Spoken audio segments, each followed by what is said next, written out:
The reservation was for 8 o'clock at Meridian, the restaurant that had been Mom's favorite for decades. I'd booked the entire private dining room on the 3rd floor, the one with floor-to-ceiling windows overlooking the city lights. Mom turned 70 today and she deserved something special. I arrived early, wearing a simple navy dress and minimal jewelry. Nothing flashy. I'd learned years ago that my family noticed everything I wore, every dollar I spent, every choice I made. They had opinions about all of it. Claire. Mom's face lit up when she saw me in the lobby. Then her smile faltered slightly as she took in my outfit. Oh, I thought you might dress up more. It's a nice restaurant. I am dressed up, Mom. I hugged her carefully, mindful of her new silk blouse. Happy birthday. Thank you, sweetheart. She patted my shoulder then looked past me. Is David coming? David was my ex-husband. We'd been divorced for 3 years. No, Mom. Just family tonight. Oh. Her disappointment was palpable. He always knew how to celebrate properly. My brother Marcus arrived next, stepping out of his leased BMW with his wife Jennifer. Marcus wore a suit that probably cost 3 months of what he thought I made.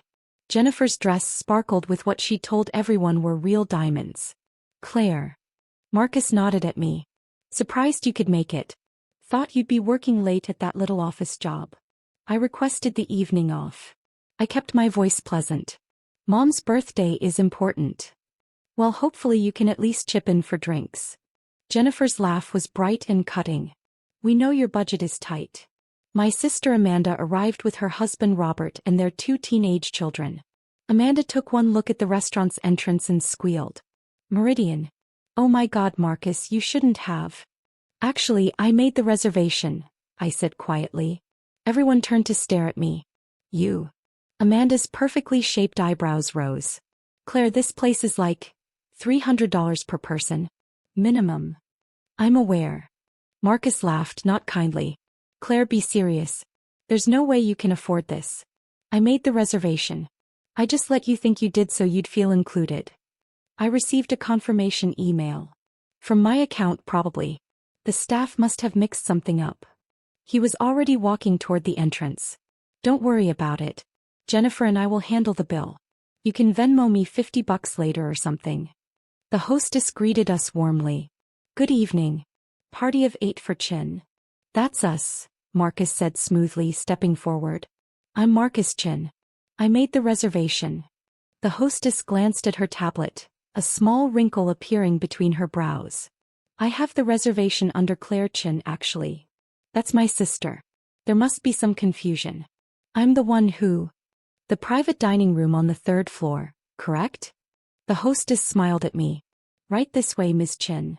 Marcus's jaw tightened, but he followed as we were led to the elevator. In the confined space, I could feel the weight of my family's collective judgment. Private dining room? Jennifer whispered loudly. Claire, seriously, how are you paying for this? I have savings, I said simply. Amanda snorted. From what? You're a secretary. Administrative assistant, I corrected gently. There's a difference. Barely, Robert muttered. The elevator doors opened to reveal the 3rd floor, our floor. The entire space had been transformed with white orchids and candles. Soft piano music played from hidden speakers. The long table was set with crystal and china, each place setting probably worth more than my family assumed I made in a month. Mom gasped. Oh, Claire. This is too much. It's your 70th birthday, Mom. Nothing is too much. But the cost. She was already looking at Marcus, her expression worried. Marcus, honey, are you sure about this? I didn't arrange this, Marcus said flatly, staring at me. Apparently Claire has been hiding some secret sugar daddy or something. Marcus. Mom looked shocked, but I noticed she didn't exactly defend me. What? Come on, Mom. Look at this place. Look at her life. She drives a 10-year-old Honda. She lives in a 1-bedroom apartment in an okay neighborhood. She shops at Target.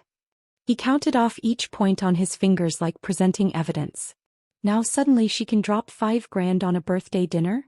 Maybe she saved up, Mom offered weakly, but her tone suggested she didn't believe it either. For years. For this. Amanda was walking around the room, touching the silk curtains, examining the floral arrangements. This isn't just expensive. This is obscenely expensive. Claire, if you're in some kind of trouble if you borrowed money from the wrong people. I didn't borrow anything. I took my seat at the table, smoothing my napkin across my lap. Can we just enjoy Mom's birthday? Not until you explain this. Marcus remained standing, arms crossed. Seriously, Claire. What's going on? Did you max out credit cards? Take out a loan. I made a reservation and provided a credit card. That's all. Which will probably bounce, Jennifer Stage whispered to Amanda. A waiter appeared with champagne. Dom Perignon, the 2008 vintage. I'd selected it specifically because Mom had mentioned once years ago that she'd tried it at a wedding and loved it. Oh. Mom's eyes went wide when she saw the label. Claire, no. This bottle alone is probably $400, Marcus finished. Per bottle. How many did you order? Enough for toasts, I said calmly. Please everyone sit. Let's celebrate. They sat, but the atmosphere was tense. As champagne was poured, I could see my family doing mental calculations, their expressions growing more concerned and suspicious with each passing moment. To Mom, I raised my glass. 70 years of strength, grace and love. Happy birthday. To Mom, everyone echoed, but their eyes stayed on me. The first course arrived. Seared scallops with truffle foam and microgreens. Amanda photographed her plate immediately, probably for social media, but I noticed she didn't tag the location. Wouldn't want people asking how her secretary's sister afforded Meridian. So Claire. Robert cut into his scallop with surgical precision. How's work?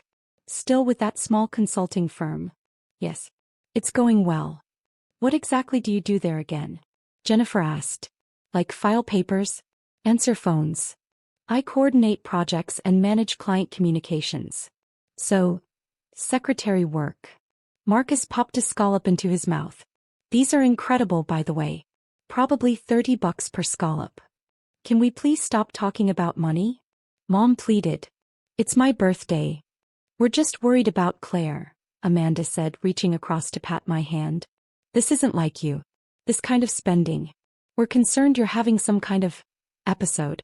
You've been so stressed since the divorce. I'm not having an episode. I'm fine. Are you though? Marcus leaned forward. Because healthy people don't blow their entire savings, assuming you even have savings, on a single dinner. This feels manic, Claire. Impulsive. Maybe she finally got her act together, Robert suggested. Maybe she's been promoted or something. To what? Senior secretary. Jennifer giggled. I'm sorry, but that firm has like 12 employees. How much could they possibly pay? The second course arrived. Butter-poached lobster tail with saffron risotto. Mom made a small distressed sound when she saw it. Marcus, she whispered urgently. Maybe we should just order salads for the main course. Keep costs down. Mom, I already ordered the full tasting menu for everyone, I said. It's done. Just enjoy it. The tasting menu? Amanda's voice rose. Claire, that's the most expensive option. That's $400 per person before wine. I'm aware of the price. Then you're insane. Marcus slammed his hand on the table, making the crystal ring. I'm not watching you destroy yourself financially for some misguided attempt to prove something to us. I'm not trying to prove anything. Then what is this? He gestured around the room. What are you doing? I'm celebrating our mother's birthday. By bankrupting yourself? I'm not. You know what? No. Marcus stood abruptly. I'm not participating in this delusion. I'm going to talk to the manager right now and cancel the rest of this ridiculous order. We'll move to the main dining room and order normal meals like normal people. Marcus, please sit down, I said quietly. I will not sit down and watch my sister have a mental breakdown. His voice was getting louder now. The waiters hovering near the kitchen entrance exchanged glances. You clearly need help, Claire. Professional help.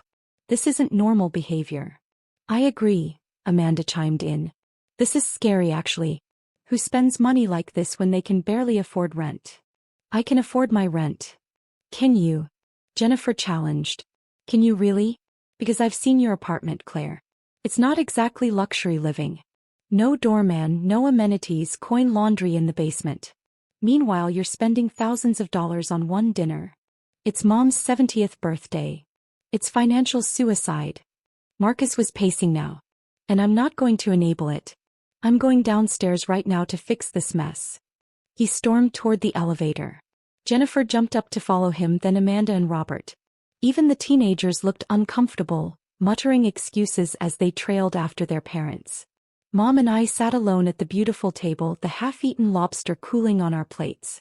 Claire. Mom's voice was so gentle, so pitying. Honey, if you're having money troubles, you can tell me. Is this about David? Are you trying to prove something because of the divorce? No, Mom. Because he did very well for himself. I know that must be hard to see. Him with his new wife, the big house, the trips. She reached over and squeezed my hand. But you don't have to compete with that. You don't have to pretend to be something you're not. I'm not pretending. Then where did this money come from? Her eyes were worried, almost fearful. Did you? Claire, you didn't do anything illegal, did you?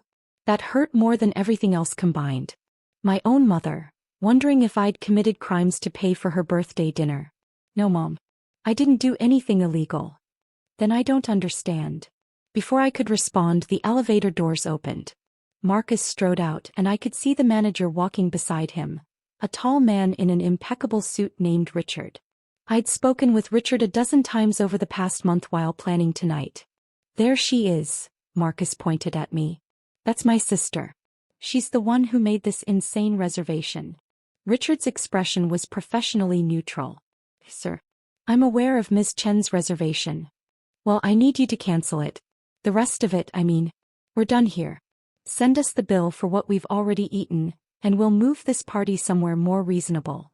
I'm afraid I can't do that, sir. What do you mean you can't? I'm a customer. I'm requesting service changes. You're not the customer who made the reservation. Richard's tone remained polite but firm. Miss Chen booked this room and the full tasting menu. Any changes would need to be authorized by her. She's not in a position to authorize anything. She's clearly having some kind of crisis. Marcus's face was reddening. Look, I don't know what she told you, but whatever credit card she gave you is probably going to be declined. I'm trying to save you and her a lot of trouble here. The card has already been charged and approved, sir. Well then run it again. Test it. You'll see. Marcus, please. I stood up. You're making a scene. I'm making a scene? I'm making a scene. He whirled on me. You're the one pretending to be rich. You're the one throwing money you don't have at a dinner party like you're some kind of... Sir. Richard's voice cut through Marcus's rant, sharp now. I'm going to need you to lower your voice. You're disturbing other guests. Other guests? We're the only ones up here. There are private dining rooms on either side of this space and several tables directly below us. Your voice is carrying. I don't care. This is fraud. Consumer fraud. My sister is committing fraud and you're helping her. Jennifer grabbed Marcus's arm. Honey, maybe we should just... No. He shook her off. I'm not leaving until this gets sorted out. I want to speak to whoever owns this place. Get me the owner. Now. Richard's expression flickered, just for a moment, and I saw him glance at me. I gave him the slightest nod. The owner. Richard repeated carefully. Yes, the owner. Someone with actual authority who can see what's happening here. I see. Richard pulled out his phone. One moment, sir. He stepped away, speaking quietly into the device. Marcus turned to face me, triumph written across his features. This is going to be so embarrassing for you, he said. When the owner gets here and realizes you've been lying. I haven't been lying about anything. You've been lying about everything. Your whole life is a lie. You pretend you're fine with your mediocre job and your sad little apartment, but then you pull something like this. What were you thinking? That we'd be impressed? That we'd suddenly think you were successful? I never said I was successful. No, you just tried to show it. With money you don't have. He laughed harshly. God, this is so pathetic, Claire. Even for you, this is pathetic. Amanda and Robert had returned to the room, drawn by the shouting. They stood near the elevator watching. Is the owner coming? Amanda asked. Apparently, Jennifer said. This should be good. Mom looked like she might cry. Please everyone, can we just go? This was supposed to be a nice evening. It's about to get a lot worse for Claire, Marcus said. Trust me. Richard ended his call and walked back toward us. His expression was completely professional, completely unreadable. "The owner will speak with you now," he said. "Finally." Marcus crossed his arms. "Where is he? When is he getting here?" "She's already here, sir."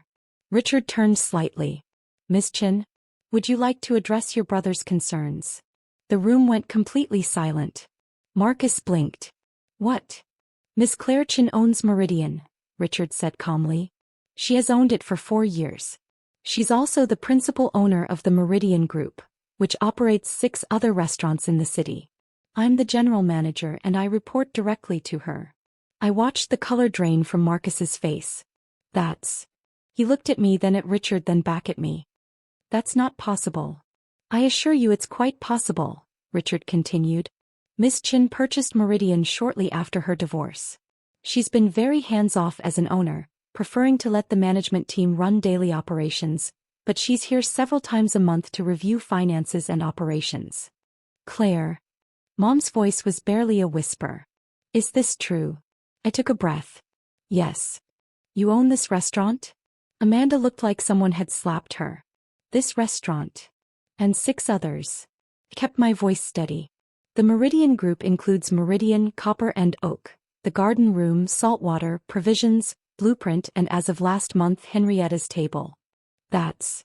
Robert was doing mental math, his lips moving. "That's half the best restaurants in the city." 7 of the best," I corrected gently. "There's competition, obviously."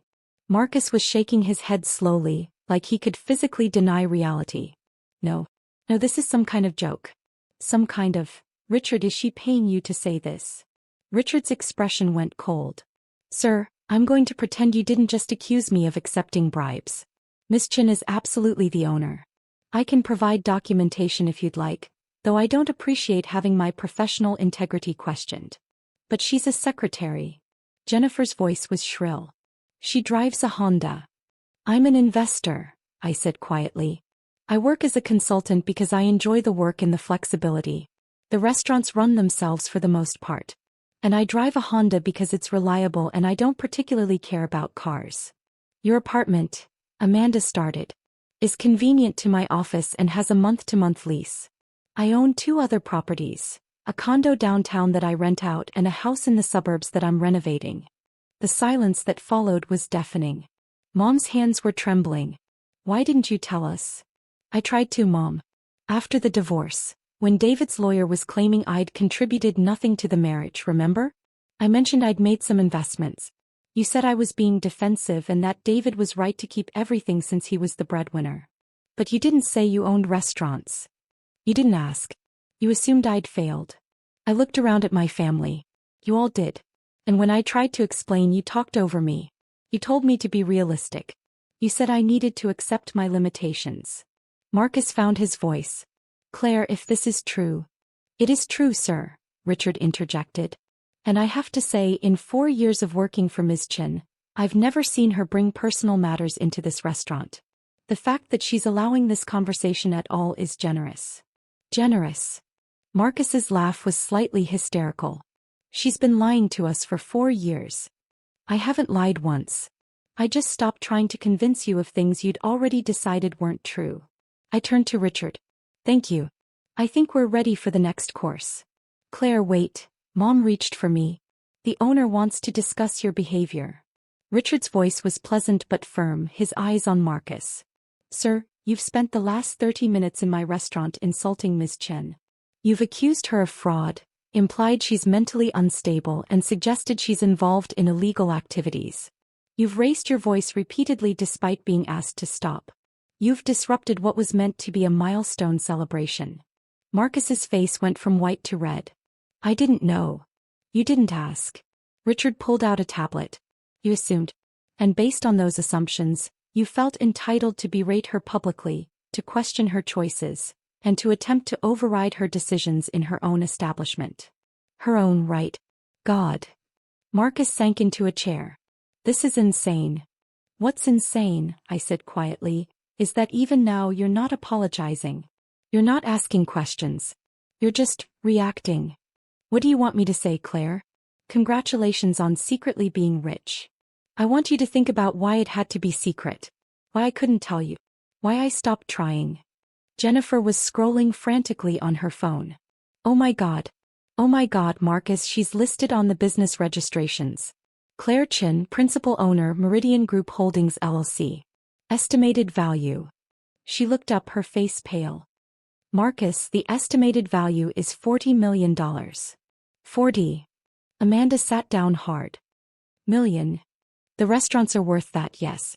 Plus the properties they're on.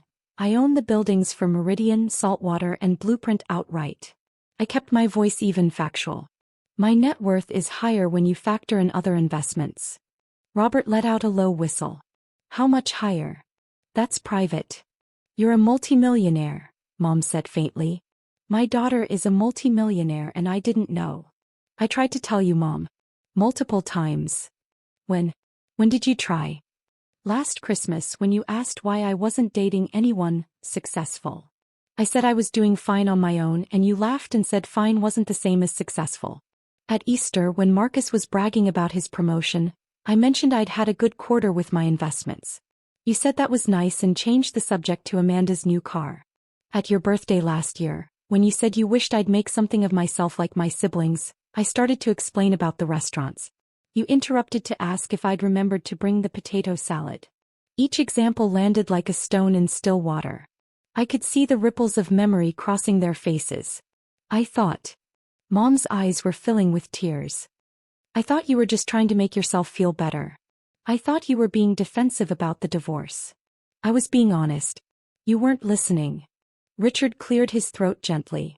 Miss Chin, the kitchen would like to know if we should proceed with the main course. Yes, please. I looked at my family.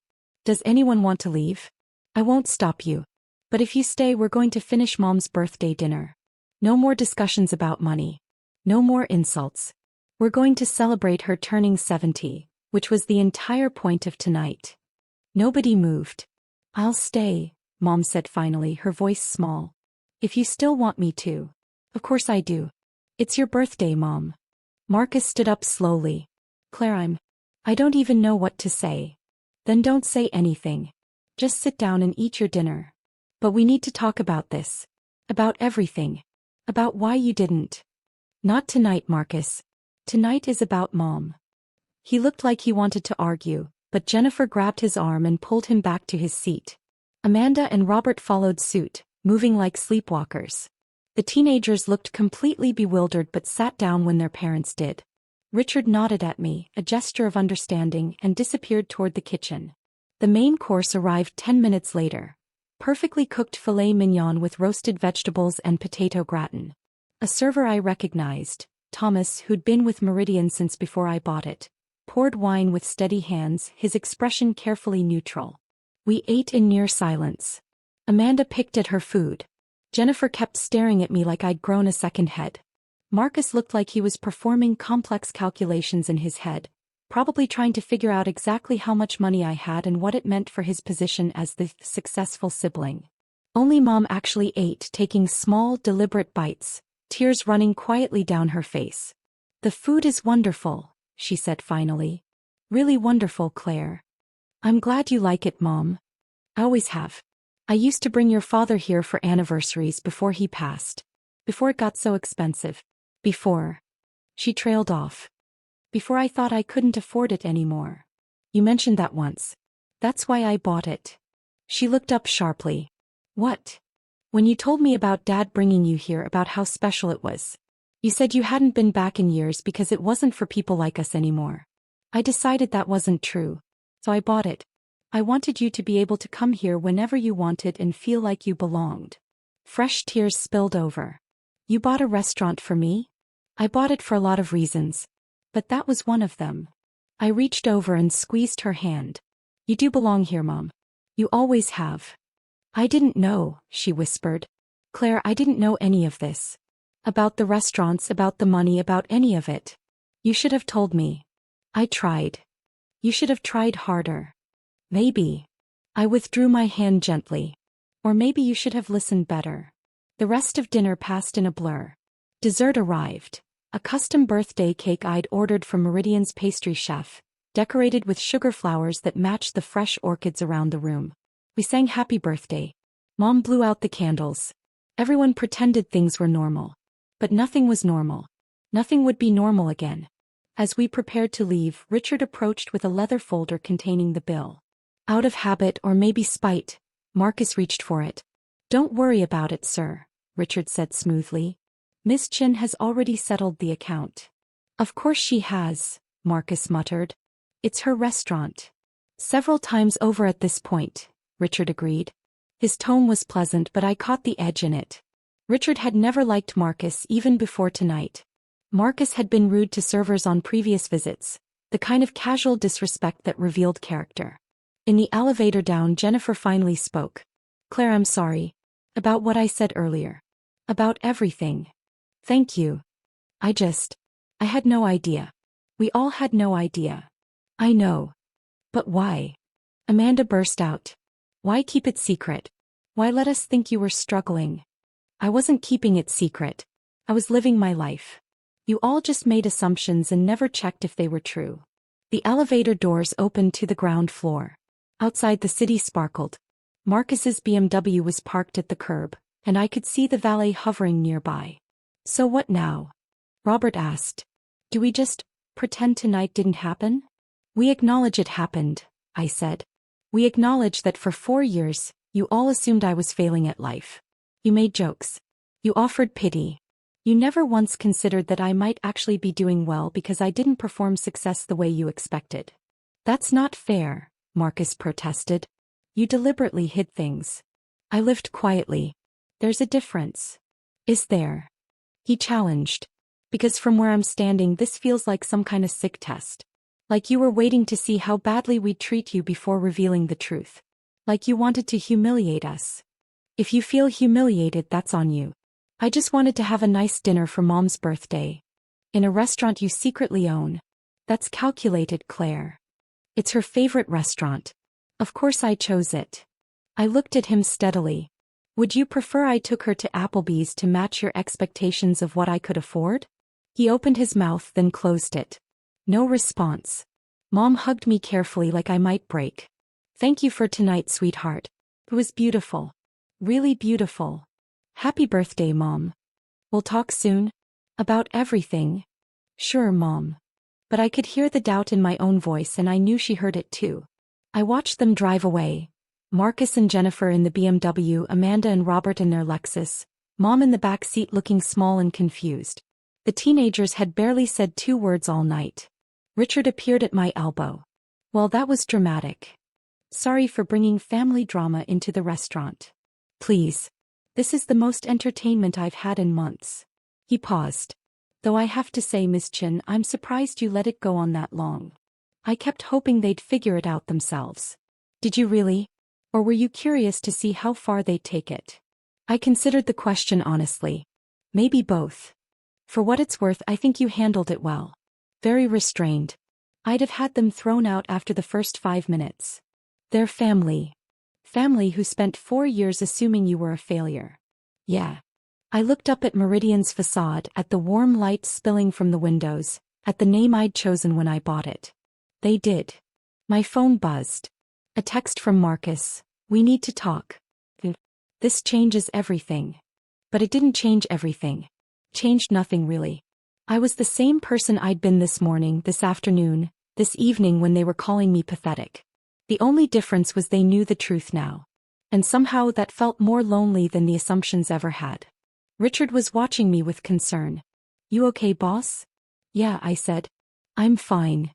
And the strange thing was, I actually meant it. Another text came through. Then another. Amanda apologizing. Jennifer asking questions. Robert suggesting we all sit down and discuss this like adults. I turned my phone to silent and slipped it into my purse. Tomorrow there would be conversations. Explanations. Probably demands. For loans, for investments, for the kind of help they'd never offered when they thought I needed it. There would be awkward family dinners where everyone pretended tonight hadn't happened, or worse, dinners where it was all anyone could talk about. But tonight I walked to my 10-year-old Honda, drove to my convenient 1-bedroom apartment, and slept the sleep of someone who'd finally stopped trying to prove something to people determined not to see. And when I woke up the next morning to 17 missed calls and 43 text messages, I made coffee, opened my laptop, and got back to work managing my restaurant empire, one quiet, unremarkable day at a time. Because that was the thing they still didn't understand. I'd never wanted their recognition. I just wanted them to stop assuming I needed their pity.